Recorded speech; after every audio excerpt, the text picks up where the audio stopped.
All right. We are in December of the remainder of 2023. This is still a Monday, not the same Monday as there was last week. It's a different Yeah. Monday of this week. And Today's the 18th, today is December 18th. December 18th of Yeah. the year 2023, Yeah. for those who are keeping track. Um, so if you care to, please like and subscribe. I'm gonna have to throw that in and make that a regular thing because I don't know. It doesn't make me feel important, but it seems it's fun, doesn't it? Like and subscribe, like and subscribe. Anyway, I'll shut up. So we are in Joshua. Joshua chapter 6. And this is some amazing stuff that we are encountering here. The Lord showed up at the end of the last chapter as the captain of the army of the Lord, holding a sword. And he says to Joshua, who's standing there, he says, take your sandals off because you are on holy ground, which is the exact same thing that the Lord said to Moses up on the mountain when Moses first encountered him in the burning bush. And he said the same thing to him, remove your sandals, for the ground you stand on is holy. So this is the Lord himself. This is Jesus. This is the Holy Spirit. This is the living God in a somewhat human form, holding a sword, standing there talking to Joshua. And he's telling him that I'm going to send you in and you're going to conquer the city of Jericho. So that's to sum up and to bring us up to where we are. So now we're in chapter 6 of Joshua. Now Jericho was tightly shut because of the sons of Israel. No one went out and no one came in. Now remember, they were closing the place up. And Rahab let the spies out. She hid them and then she let them out, exacting a promise from them that they'd remember her and treat her kindly. And they told her to hang a red ribbon or something out so they would know where she was. And so that, uh-oh, uh-oh. Maybe the dogs are misbehaving.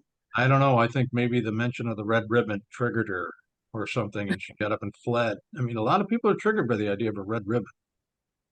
Well, I don't know if a lot of people are. In fact, I don't even know if she is. But that's not the point. The point is that there was a trigger there, and now she's got a coat on. Is your heat working, Marilyn? I am so sorry. It's okay. Does the heat work? Are you okay? You want to come I'm over? okay. I'm okay. Yes. All of Okay. a sudden, I got a chill. Hmm. And so it's like, I better bundle up. I apologize Oh no, for no, the you don't have to interruption. apologize. Yeah. I thought maybe the mention of the red rope or the red No, thing triggered you to leave. Red rope. no, I'm sorry. Are, I thought are maybe you I could just slip out and it was right there, but it wasn't. I had to go over there. now? Is it that cold in your house? That's what I was thinking. It's like 68. Can you drape? Can you drape the dogs over you? They'll keep you warm. Oh, that's for sure. Yeah. Rick. That's silly. Yeah, big enough dogs, you can put them on you. Uh, Well, at least she's getting warm now. All right, let's see if she Excellent. gets. I'm going to read this again. Excellent. Let's see if she gets up and runs away with if I mention it again. You ready? Okay. So, compromise. so Rahab the harlot, who had brought the spies into her home and hid them from the king of Jericho, who was seeking diligently for him. She hid them there, and she told him, "Look, I know why you're here. I know what's going to happen. You guys are just going to tear this place apart. Everybody knows what you're here for, But I've hid you. Remember? See, I hid you from these guys. They could have grabbed you. I could have turned you in, but I didn't do that.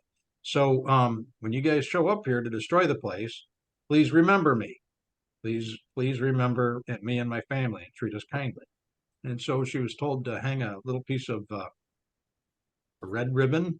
Stop. You're okay. Yeah. A red ribbon, and that would signify that was her home, and so then they would spare her and whoever was in there. Kind of like we talked about a couple of weeks ago, like it was a form of Passover. that Mhm. the angel of death was about to come upon this place, and she had the red ribbon on her home so that the armies would pass her by. Okay, so that was a little rabbit trail to go down to there. Go down through. Okay, so the Lord, chapter 6, verse 2. The Lord. So now they're calling him the Lord. Before he was the captain of the army of the host of the Lord. And now they're just calling him what he really is. The Lord said to Joshua, "See, I have given Jericho into your hand, with its king and its valiant warriors. Everybody, that whole army is done. They're done. I've given it to you. It's decided." He says, "You shall march around the city, all the men of war circling the city once. You shall do so for 6 days." So each day, all the men of the city, all the men of war are supposed to circle Jericho. Okay, also, verse 4, 7 priests shall carry 7 trumpets of ram's horns, also known as shofars, before the ark. Then on the 7th day, you shall march around the city 7 times, and the priests shall blow the trumpets.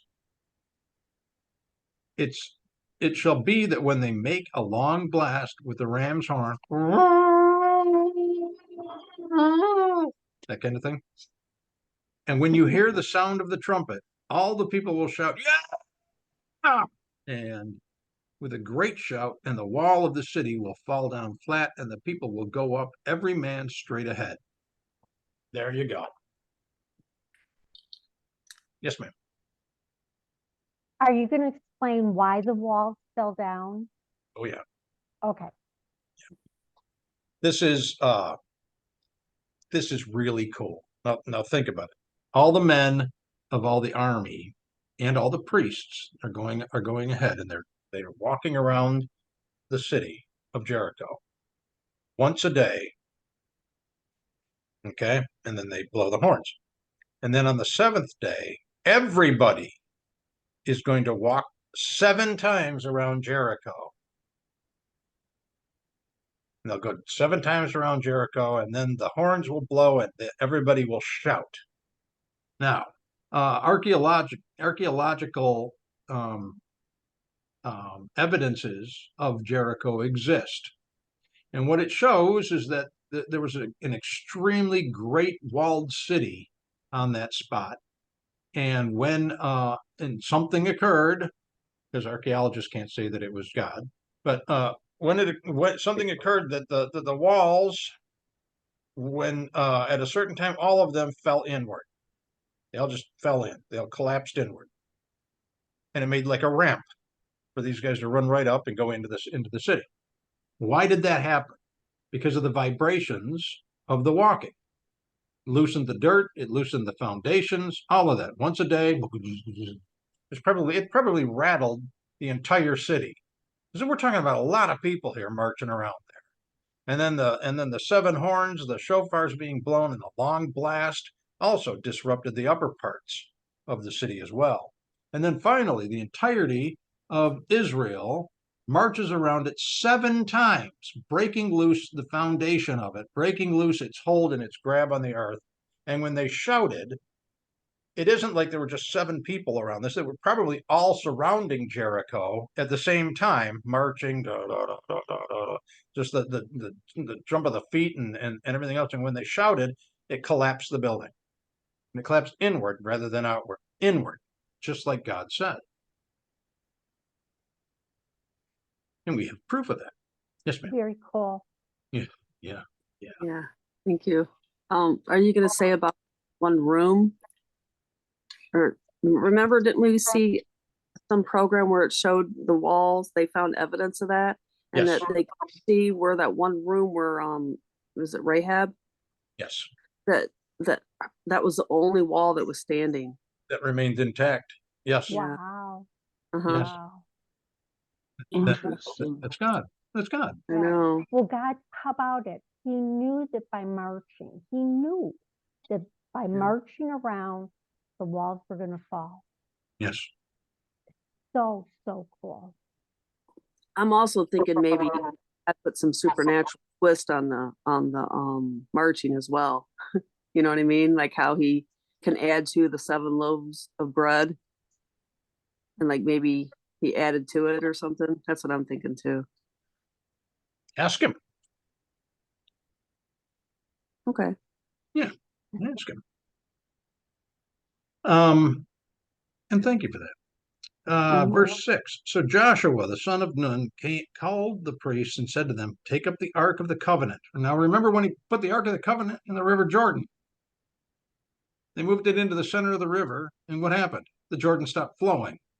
It couldn't go anywhere near the Ark. It just stopped and began piling up on itself. Now they're going to lead this thing around the city. Mhm. You know? Then he called to the priests and said to them, take up the Ark of the Covenant and let 7 priests carry 7 trumpets of ram's horns before the Ark of the Covenant. And then he said to the people, I love this. He says, go forward and march around the city and let the armed men go on before the Ark of the Lord. And it was so. That when Joshua had spoken to the people, the 7 priests carrying the 7 trumpets of ram's horns before the Lord went forward and blew the trumpets, and the Ark of the Covenant of the Lord followed.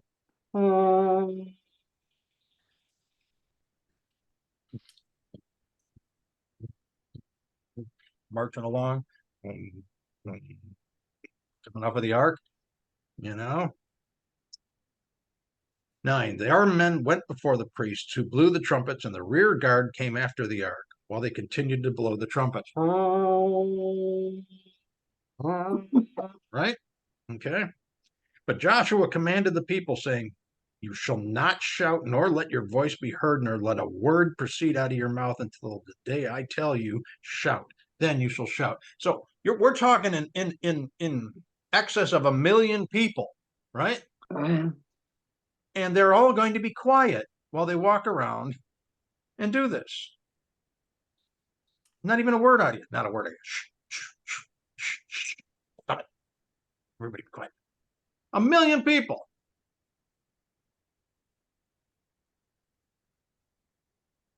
11.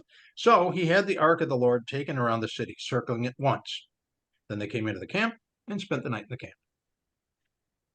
12. Now Joshua arose early in the morning, and the priests took up the ark of the Lord. The 7 priests carrying the 7 trumpets of ram's horns before the ark of the Lord went on continually, and they blew the trumpets. And the armed men went before them, and the rear guard came after the ark of the Lord while they continued to blow the trumpets.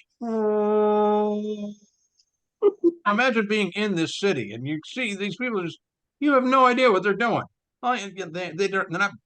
Well, clearly there's an army there because these are the armed men, right? So, they have their shields and their swords and whatever other weapons they're carrying. But what they're seeing is this procession of men that go forward, or first the trumpets, and then the Ark of the Covenant, and then the rear guard and the men forward. And you have this enormous body of men wandering around or marching around, blowing these trumpets. Now, they've been told that these people are coming in here to destroy them. So can you imagine the fear and trepidation that took place in Jericho? I mean, to a person, they're probably terrified. Oh no, how's this gonna, oh my gosh, what are they doing? What's the trumpet? What are they doing with the trumpets? It's shaking the gravel. There's gravel falling out of the city. My chickens are screaming. You gotta help the donkey. He can't keep his food down. This isn't good. So this is what's going on. And there's like a buildup, I'm sure, of anxiety. Oh, Right. yes. When are they going to attack already? And they do this every single day for a whole week. And it's like, what are they doing? Why won't they attack? Yeah. They don't It's have hard to imagine because it's so many people that it's beyond terror. Yeah. I mean, imagine everybody in west of Oak Park. We all go down and we start wandering around downtown Chicago, marching around downtown Chicago around the loop, blowing horns, marching. Everybody within the loop is going to be like, what's this? What is this? What is this? At first, people are like, oh, this is really cool. Isn't this nice? It's a parade. And it's like, why are they doing that? Quit doing that. It's scary. Stop doing that. You're making my building red. 14. Thus the second day they marched around the city once and returned to the camp. They did so for 6 days. Then on the 7th day they arose early at the dawning of the day and marched around the city in the same manner 7 times. Now, they've only been doing it once up till now. Now they're doing it 7 times. So you know everybody in Jericho is watching this. They're probably up on top of the walls, probably looking out the windows. They want to know what's going on. Oh my gosh. They did every day they've gone by. Okay, well, here it comes. The train's late, or the train's on time, and here it comes. Wait a minute, they're doing it again. And they're again. Didn't we just see that guy? Didn't that guy, the guy with that thing on his head? Didn't he just go by before? And 7 times. 16. At the 7th time, when the priest blew the trumpet, Joshua said to the people, "Shout, for the Lord has given you the city. The city shall be under the ban, and it and all that is in it belongs to the Lord. Only Rahab the harlot and all who are with her in her house shall live, because she hid the messengers whom we sent. But as for you, only keep yourselves from the things under the ban, so that you do not covet them, and take some of the things under the ban, and make the camp of Israel accursed and bring trouble on it." They've been through this before. Remember that? And this is going to happen again in the future. We'll read about it later on. But this was the curse that was brought down on Rachel. She took some of Laban's little statues, and she didn't tell anybody about it. She just took it with. And so Laban finally caught up to Jacob and everybody. He says, "Where are my statues?" And Jacob doesn't know anything about it. He's like, "What are you talking about? Let's get your statues." "No, we have no need for your statues. We don't like your statues. Nobody likes your statues. Get your statues out of here. Your statues. Why aren't you watching them? Why don't you have them? Nobody wants these statues." And Laban says, "Somebody's got my statues. Somebody among you has got my statues. My statues. Give me my statues." And Jacob says, "Look, if anybody's got your statues here, let them be cursed to death. But nobody's got your stupid statues. We don't need your stupid statues. We don't want your stupid statues. Why would we have your statues? Nobody wants them. Nobody believes in them. Go ahead, check through things." So they checked through things, and sure enough, there's the statue. Rachel had taken them and hidden them. But why did she hide them? Was she a closet believer, or was this her way to getting back at her dad for making her wait 14 years to be married? Or 7 years to be married. No, 14 years, because he had to work 7 years to get Leah, and then he had to work another 7 years to get Rachel. And this whole time, Rachel's like, "Come on, this is the longest 7 years in the world." It's just ridiculous. I'm taking his statues because he loves those statues, and nobody else likes the statues. Statues are stupid, so I'm just going to take them with me.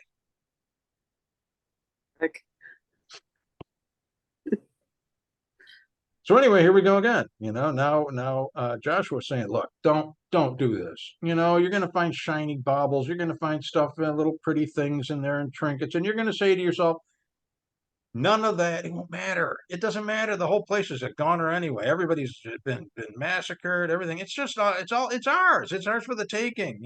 But Joshua's saying, just leave it alone. Don't touch it. Force yourself to ignore it. Because if you bring it into the camp, you're going to curse the camp. Just don't do it." So, what is this that we're looking at here? We're looking at 7 days of extreme self-discipline. Be quiet while you march around there. Be quiet while the army marches. Be quiet, be quiet, be quiet until we go 7th time, and don't say anything until I say shout. And when you shout, then you're going to see something incredible happen. You guys just watched the Jordan River back up and pile up on itself. Now we're going to watch something equally as miraculous take place right in front of us. Don't do anything stupid like grab one of the statues. Just don't do it. Okay. 19. But all the silver and all the gold and articles of bronze and iron are holy to the Lord. They shall go into the treasury of the Lord. So this is what we're going to gather up. We're going to gather up all the stuff that's precious, all the stones that are precious, all the metals that are precious, the bronze and the silver and the gold, and probably copper, some things that are made of pewter maybe, or lead, which is a form of pewter, pewter is a form of lead. It's a hybridized metal articulated in a manner. Rick, So anyway, he's saying all of that belongs to the Lord. Every bit of that is going into the treasury of the Lord. So the people shouted, and priests blew the trumpets. And when the people heard the sound of the trumpets, the people shouted with a great voice, and the wall fell down flat. So that the people went up into the city, every man straight ahead, and they took the city. The vibrations, the thumping, the pounding of the feet, the horns, the presence of the ark, nothing can stand against the Lord. Nothing can withstand the power of the Lord and the power of people who are dedicated to the ways of the Lord. They utterly destroyed everything in the city, both man and woman, young and old, and ox and sheep and donkey with the edge of the sword. Joshua said to the two men who had spied out the land, "Go into the harlot's house and bring the woman and all she has out of there, as you have sworn to her." So the young men who were spies went in and brought out Rahab and her father and her mother and her brothers and all she had. They also brought out all her relatives and placed them outside the camp of Israel.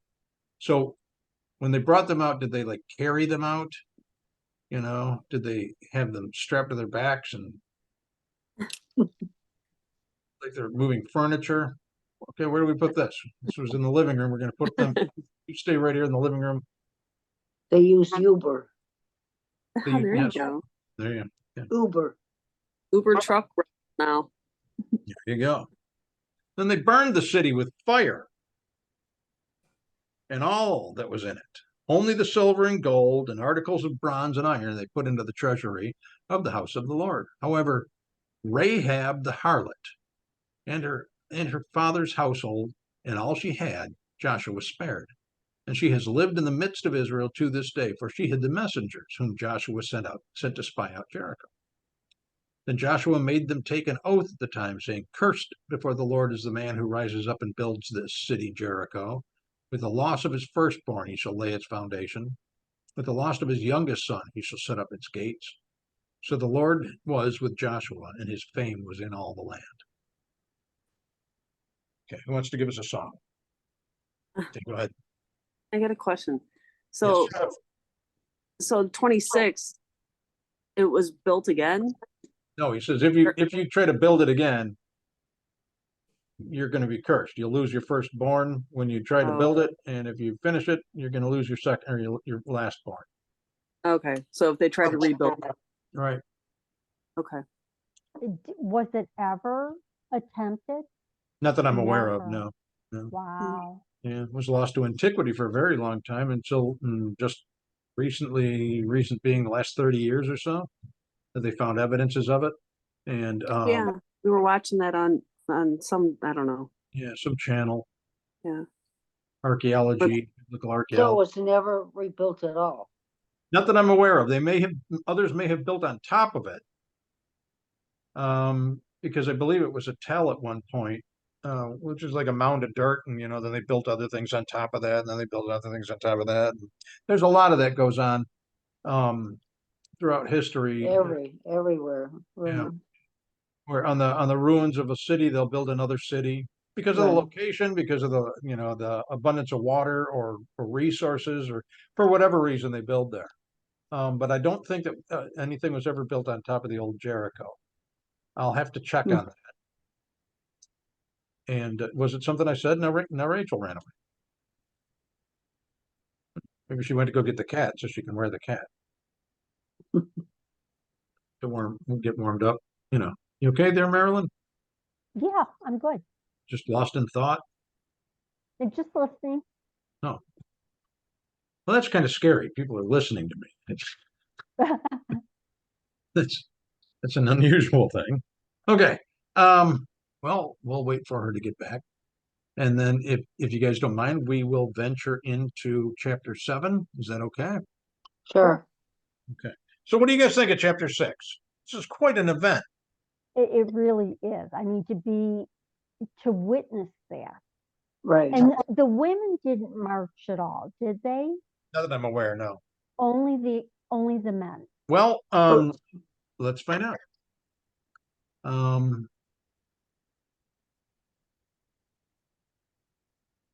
The Lord, I see it in verse 2. I've given Jericho into your hands, and you shall march around the city, all the men of war, for 6 days.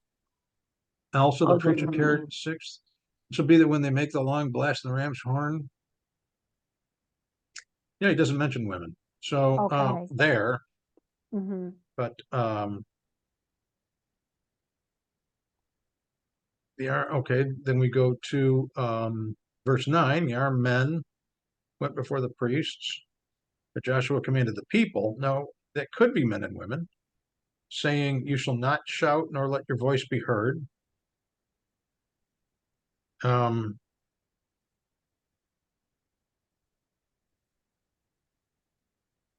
They probably had to go as a group. I would think so. Yeah, I would think so. Yeah, it doesn't mention men or women or who. It doesn't mention either. Just says the people. But interestingly enough, how when you think about the dynamics physically of what they did and what the success was, is quite phenomenal. It is. I mean, it's beyond my mind because they didn't think of that then. You would think if somebody comes in to destroy a city, they're going to come in with like battering rams, Right. or those I can't think of the name of catapults and the trebuchets where they're hurling, boulders Right. and They all of just that. they And these just people marched around. they just marched around, and I think that is probably far more terrifying. Right. Logically, you mean? Yeah, there's no siege horns, there's no siege towers, there's no catapults, there's no battering rams. Nobody's attacking it. They just walk around it once a day, blowing horns, and then they walk around it for 6 days. And on the 7th day, everybody's out there walking around it 7 times. And then they're blowing horns. And then at the end of that, they all shout, "Ah!" And the whole thing comes collapsing in. Hmm. Now, the beautiful thing about that, in another way, not if you're actually in Jericho, I imagine you probably go through a case and a half. It depends at that point. But if you're outside of Jericho and you're in any of the other cities or villages around there, you're watching this, you're seeing this happen, and they're out there going, "What are they doing now? What are they doing?" They're just marching. What do you mean they're just marching? Well, they're just marching. Well, who's just marching? Well, there's a bunch of guys with horns, and then there's somebody in there carrying something that's really shiny, and then there's a whole army behind them. Well, what are they doing? Are they attacking? No, No. attacking. They're just marching. Well, how much are they marching? Well, it looks like they went around once and then they went home. What? What?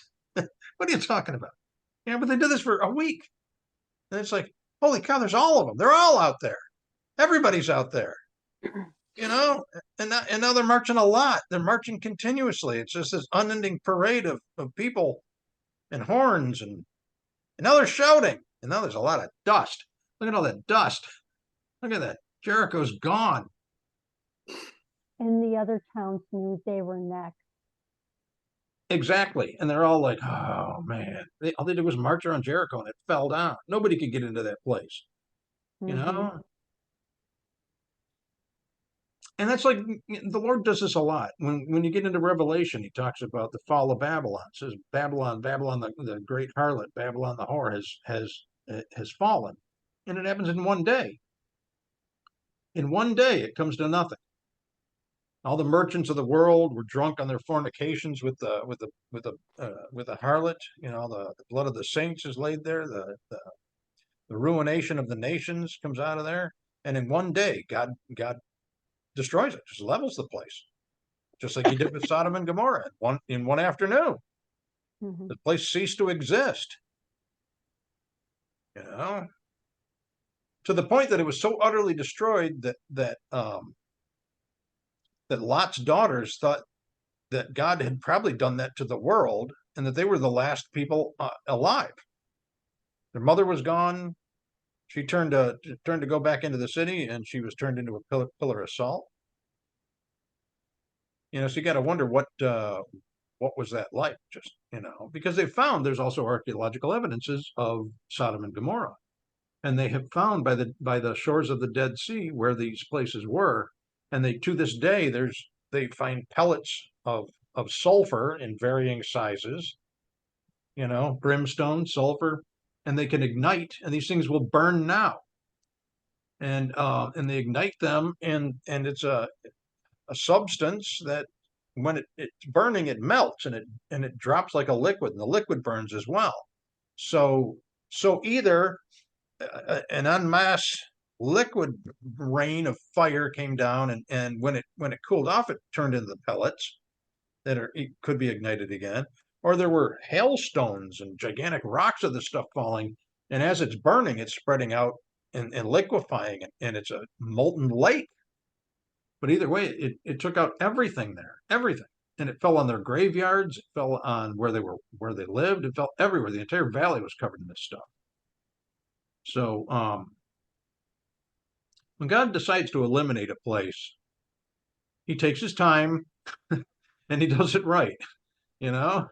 He says, so for 7 days, you guys are going to be putting up with this, and you're going to be tortured for 7 days.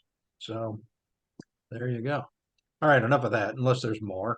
You have any questions, comments, thoughts? So I'll see if I can find that video too about the burning sulfur pellets. I got it.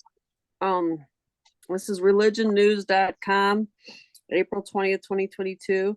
It says that in a layer of ancient earth, archaeologists claim to have found evidence of an apocalyptic event: melted rooftops, disintegrated pottery, unusual patterns in the rock formations that can be associated with intense heat.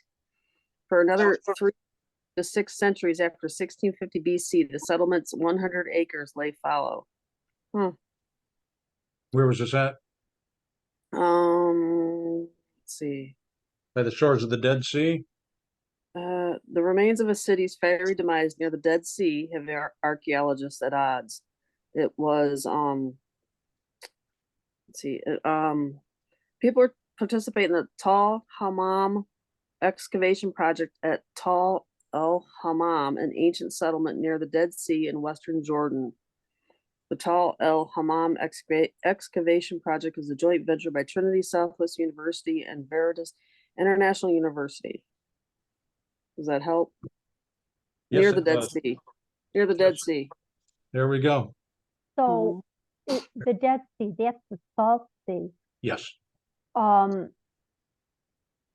Did what happened to Sodom and Gomorrah cause the sea to get salty and die? It's a very good question. I don't know. It was fire and brimstone, which is a sulfurous, ignitable substance. But because we also have salt flats in the United States, in Utah, where the Great Salt Lake is. Yeah. And so, but that was basically right after the flood, Noah's flood, because if you look at the geography of the place, that was the topmost part of the Grand Canyon, and all the water that had settled there in that basin between the Rocky Mountains and the Appalachians, in that gigantic Midwestern basin, was sitting there as ocean water and draining out. And as it was draining out, that's the cavitation that it created. Those billions of gallons of water pouring through there is what carved out the Grand Canyon, and went down. If you follow that down, the trail leads in through the Baja Peninsula, in between the peninsula and the mainland of Mexico. Here being Mexico, and here's the Baja Peninsula. That whole thing has been carved out as well and draining out into the ocean. So as the water's receding and running through and draining out, the salt is settling in the Bonneville Salt Flat area, and in that whole area that's just drenched with salt. And that's where it settled as the water receded. Yes, ma'am.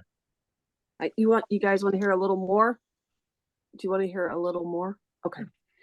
They're saying of the 21 experts from 19 research institutions weighed in on the Tal El Hammam remains, concluding that the nature of the destruction suggested a massive airburst or comet. And now it says that the proposed airburst was larger than the 1908 explosion over Tunguska, Russia, where a 50-meter wide bolide, a meteor that explodes in midair, detonated with 1,000 times more energy than the Hiroshima atomic bomb.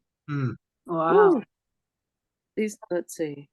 These scholars, more than half with scientific posts, also claim that the destruction matrix, which they put Let's know where you're at reading around at around 1650 BC, is highly unusual and atypical of archaeological strata throughout the ancient Near East. There you go. Oh, what was unlike destruction caused by earthquakes or warfare that. were pottery shards with their outer surfaces melted into glass. Some bubbled as if boiled, bubbled and melted building brick and plaster, suggesting some unknown high temperature event. Objects of daily life, carbonized pieces of wooden beams, charred grain, bones, and limestone cobbles were burned to a chalk-like consistency. Wow. There you go. Wow. Yeah. Thank you for that. You're Thank welcome. you. Yeah. So, we're Thank supposed you, to Copper.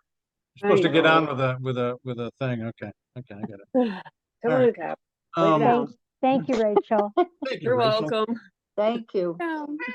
So so there we go. Now we'll get into 7 if that's okay. Let me see how long that is. 7 is it's a pretty nice chapter. Okay. Chapter 7. I'm sorry. Thoughts, questions, comments on any of that? I just couldn't believe how hot it had to be.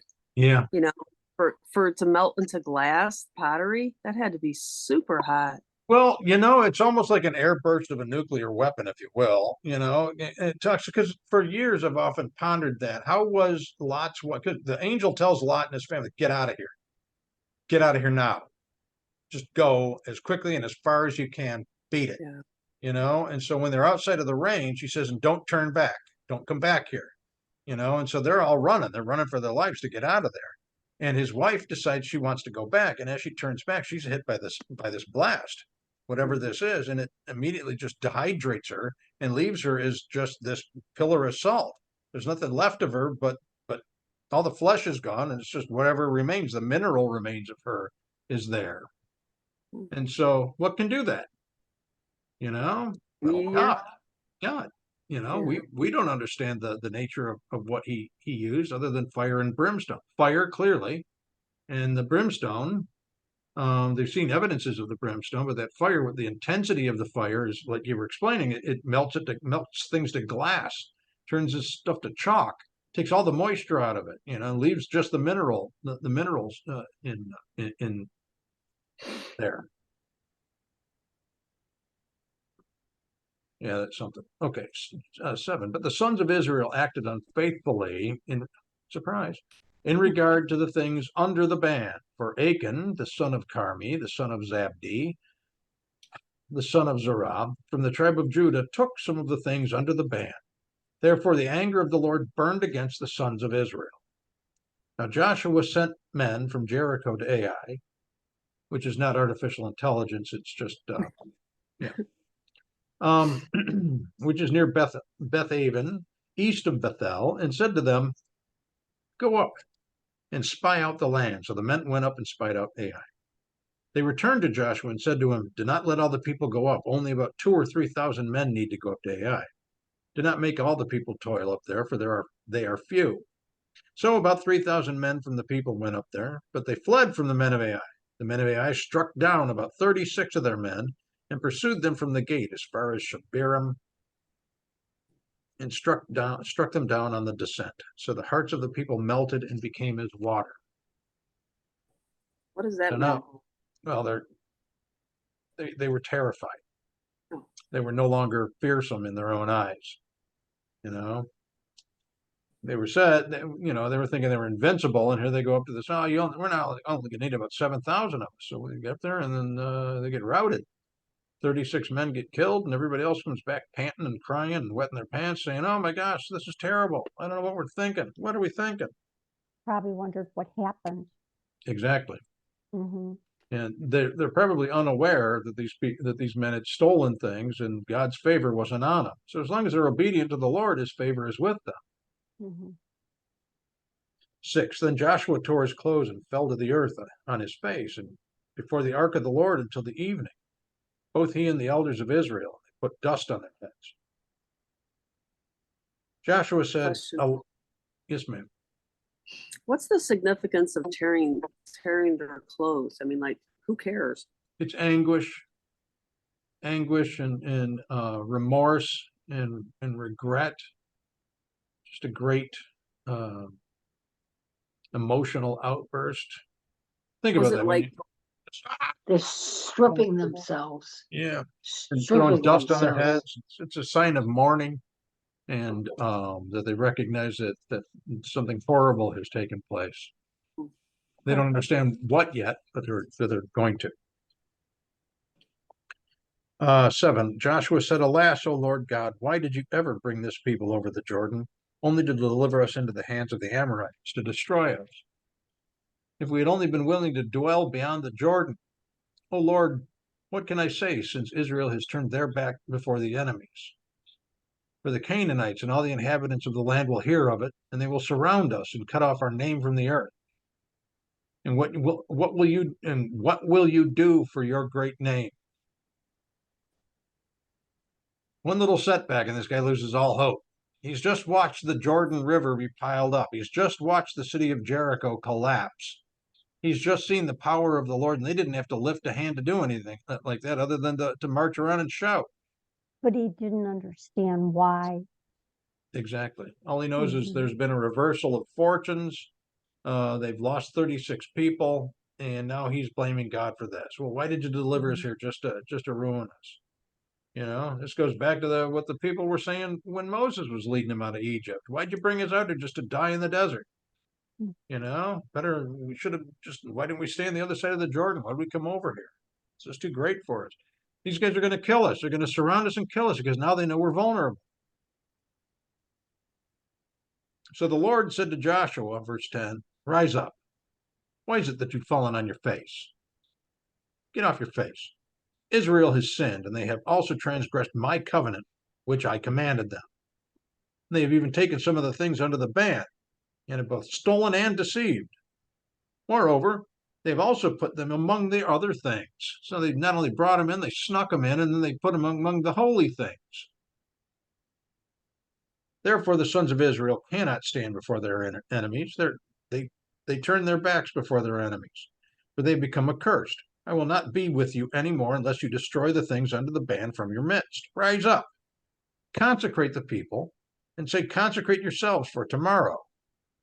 For thus the Lord, the God of Israel, has said, there are things under the ban in your midst, O Israel. You cannot stand before your enemies until you have removed the things under the ban from your midst. In the morning, then you shall come near by your tribes, and it shall be that the tribe which the Lord takes by lot shall come near by families, and the family which the Lord takes shall come near by households, and the household which the Lord takes shall come near man by man. It shall be that the one who is taken with their things under the ban, and shall be burned with fire, and he and all that belongs to him, because he has transgressed the covenant of the Lord, and because he has committed a disgraceful thing in Israel. Well, there you go. So bring everybody there, and we're going to divide you into lots, into groups. And these groups will be brought forward, and then they'll be broken down into households, and they'll be broken down into individuals. And then I will show you who this transgressor is, and that person will pay the price for their transgression. They were told specifically, don't do this, don't take any of this. God disfavors that. He'll remove your blessing, and now you're going to be burned with fire. So Joshua arose early in the morning, verse 16, and brought Israel near by tribes, and the tribe of Judah was taken. He brought the family of Judah near, and he took the family of the Zerahites, and he brought the family of the Zerahites near man and by man, and Zabdi was taken. God knew who this was that took this, right? He knew the individuals. He knew who did that. He brought his household, Zabdi's household, near man by man, and Achan, the son of Carmi, son of Zabdi, son of Zerah, from the tribe of Judah, was taken. Then Joshua said to Achan, my son, I implore you, give glory to the Lord, the God of Israel, and give praise to him. And tell me now, what have you done? Do not hide it from me. So Achan answered Joshua and said, truly, I have sinned against the Lord, the God of Israel, and this is what I did. When I saw among the spoil a beautiful mantle from Shinar, and 200 shekels of silver, and a bar of gold, 50 shekels in weight, well, then I coveted them and took them, and behold, they are concealed in the earth inside my tent with the silver underneath. So he sees all this shining, he sees all this metal. Like God has been providing for everybody the whole time. Why does he need money? Why does he need this gold and silver? Why does he need that? He just took it because he wanted to. He just took it because he coveted it. He didn't need it because God was providing for him this entire time. So it wasn't like he was going to have this money to go spend on things. He just wanted it because he wanted it. And he lusted after it. So Joshua sent messengers, and they ran to the tent, and behold, it was concealed in his tent with the silver underneath it. They took them from inside the tent and brought them to Joshua and to all the sons of Israel, and they poured them out before the Lord. Then Joshua and all Israel with him took Achan, the son of Zerah, the silver, the mantle, the bar of gold, his sons, his daughters, his oxen, his donkeys, his sheep, his tent, and all that belonged to him. And they brought them up to the Valley of Achor. Joshua said, why have you troubled us? It cost 36 men. It cost us 36 men, and we were routed. It could have been a lot worse. Because of your greed, you've just killed 36 people. He says, why have you troubled us? The Lord will trouble you this day. And all Israel stoned them with the stones, and they burned them with fire after they had stoned them with stones. They raised over him a great heap of stones that stand to this day. And the Lord turned from the fierceness of his anger. Therefore, the name of that place too that has been called the Valley of Achor to this day. So when I was in boot camp, it was an abject lesson in humility, unity, and obedience. We worked as a team. We functioned as a team that taught us to have everybody else's back, and that we were accountable for all that we did to everybody there. And if somebody transgressed, the entire company of people that were there would be punished for that person's transgression. Why? Because we're all in this together. And if one of us sins, we've all sinned. And if one of us has fallen by the wayside, then it can cost every man on that ship or every man in that unit. So the idea is you put your personal ambitions and your personal greed and your personal lusts and your personal desires, those have to be sublimated for the good of the group. And this is an abject lesson here. God is saying to Achor and his family there, you guys knew about it. You participated in it, yet you helped him cover it up, and it cost 36 other people their lives because he lost the favor of the Lord. And it cost them a great victory, and it caused Joshua to fall on his face and tear his clothes and throw dust on his house on his head and to doubt God or doubt God's plan. The price. Yes, ma'am. You're muted. I can understand that, but I don't understand why would his donkey, oxen, and animals have to suffer? I just don't get that. I'm just saying. You don't care about the wife and kids and the No, I do. I do. the donkey and the ox and the sheep. No, I do care about the wife and the kids and all that. But I mean, Just not enough to ask about them. I get it. Okay. They're human, so I can understand that. But You I can, don't really. Rick. You know that animals steal. Animals steal from each other. They do it all the time. Not Animals those understand sin. animals. Oh, not those. Yeah, you're right. Those were without sin. Thank you, Beverly. Now, everybody, Everybody in I- the household was responsible. And his authority Hmm. went over all of these animals. They were his, Oh. and they were responsible to him and for him. And where one sins, they all sin. So that's why. All right. on this little notation on the bottom, that Valley of Achor, to this day it's called that, but its meaning is trouble.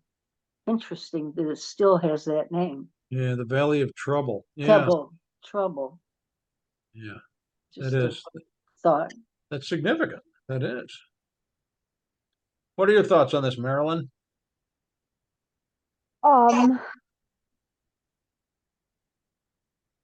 Well, I'm with Rachel, like if my husband is a goof off and I'm going to get killed for it because of what he chose to do, And be very wise who you have in your family. There Yeah, you go. yeah. but we Yeah. can't choose our family sometimes. Well, it Right. wasn't like Therefore, what? I don't know. Something about a whore? What? What did you I say, think you're Beverly? hearing that. Beverly, you broke up. oh, you can't choose your family. Neither could Right. they. The wives were beholden to the husband, so it's a Mhm. shame they got burned. Well, think about it. This guy comes back with gold and silver and iron and lead, and he's got some kind of a mantle, and he's got a bunch of other goods. It wasn't like he dragged this in all by himself. It's like, hey, look what I got. You guys, shh, don't say anything. Look what I got. This is pretty cool, isn't it? Oh, So, we're gonna be so rich. they knew. Oh, they had to have. Some Yeah. of them had to, at least. Well, that- And be Yeah, that's why I said I can understand the people knew, but what did the animals do? they That's all saw I- it too. But they Okay. were being killed all the time anyway. All the time for sacrifices. Hmm. Animals just didn't have a chance. They didn't have the ASPCA back then. But they were told not to do Eat this. up. There you Yeah. go. Thank you, Beverly. They were told not to. Right? Moses Mhm. told them, Joshua told them. Yep, they were And they told. will be told over and over again. And over again, they're going to continue to steal from the Lord. Hmm. And he takes that stuff seriously. Yeah. Well, he wants respect. It's like, come on already. Yeah. Respect what I, Look what I've done for you. yeah. And this is how you will respond. Hmm. Right, there you go. Rachel, do you have more to add? No, I'm good. It's Anybody else? interesting though.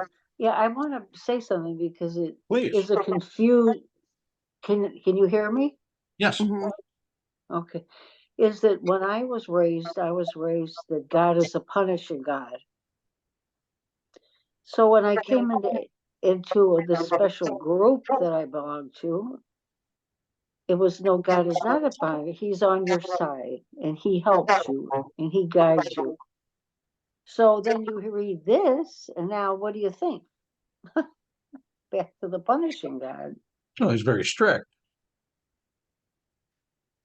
But it isn't just some random punishment. It isn't just like some arbitrary thing he did.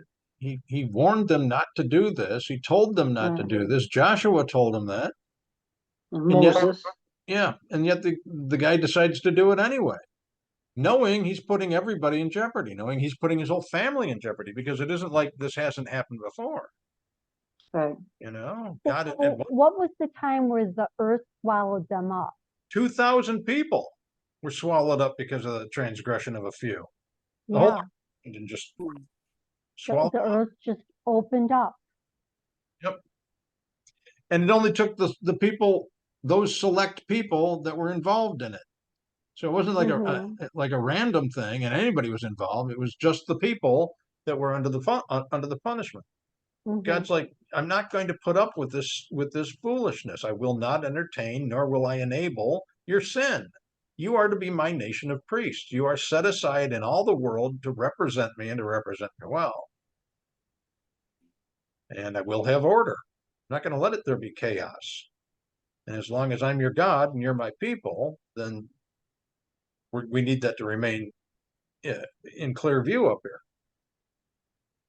So he is the punishing God, which over and over again demonstrates the need for forgiveness.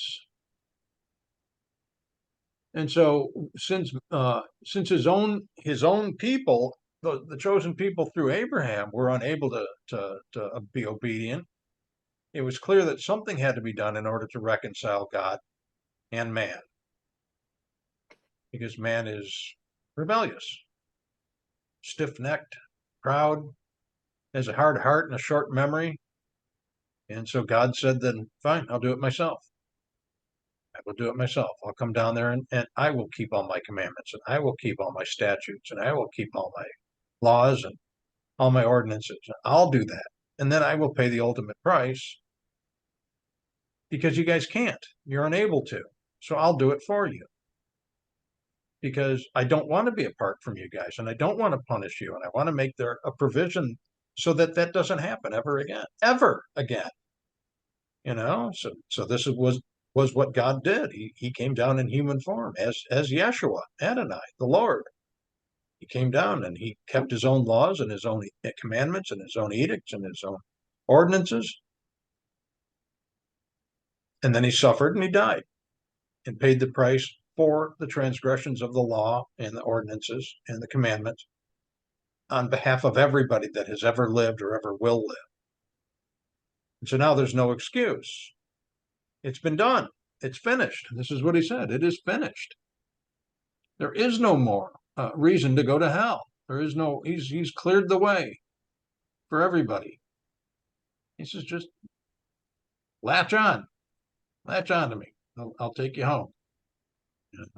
And so that's the salvation of the Lord. And he went from that punishing God to punishing himself, so that now he is the gracious God and the loving God and the caring God. So he was that punishing God that you heard about growing up and until you got into your special group. And now he is, because of what he did and because of the things that he did on our behalf. Now he is that loving and caring and gracious God. So that's the God we all grew up with. We hear about this one, but we've never experienced that God, not in our lifetimes, not for the last 2,000 years. Grace has come in abundance. So now that grace is here, we are saved. We are saved from death and hell and retribution and damnation, because he took on that for us and did that for us. So what is the Old Testament? The Old Testament is the story of Abraham and Abraham's family, how they were set apart by God in order to bring the message of the coming Messiah and salvation to the world. They would be the vehicle by which man would come to know God, and that God could interact with man. And so when that happened, then that also became the vehicle by which he was going to bring salvation to all the world through the seed of Abraham, through the family of Abraham. And he was going to redeem the world, and which he did. He's done that. So here we are. We are in this unique and wonderful position that though we have transgressed, and though we have been disobedient, though we have been rebellious, he has forgiven us. Past tense. It's already done. It's already forgiven. So now he says, come get to know me, because the door's wide open. Come and get to know me. Let's have fellowship. And you'll come to learn that this is a preferable way to live under grace, without fear of retribution or fear of damnation, because all that fear and damnation was nailed to the cross.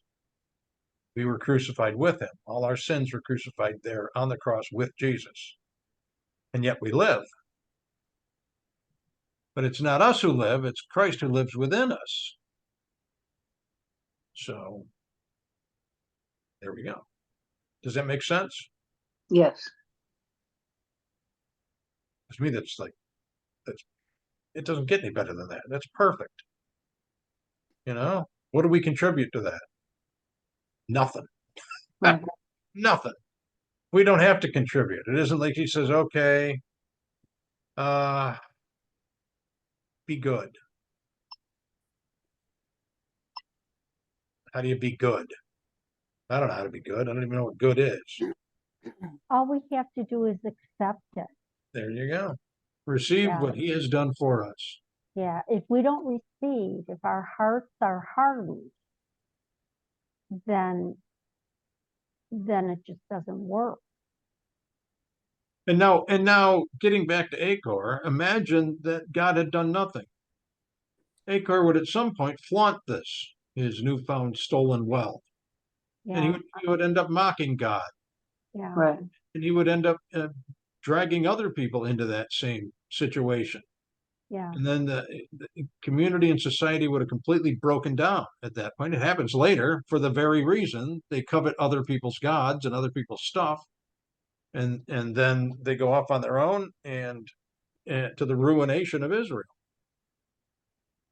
So eventually that's going to happen. But at this point, it's still within the purview of Joshua and the people there, because they haven't broken up into their nations yet. And they haven't gone into their individual kingdoms and areas.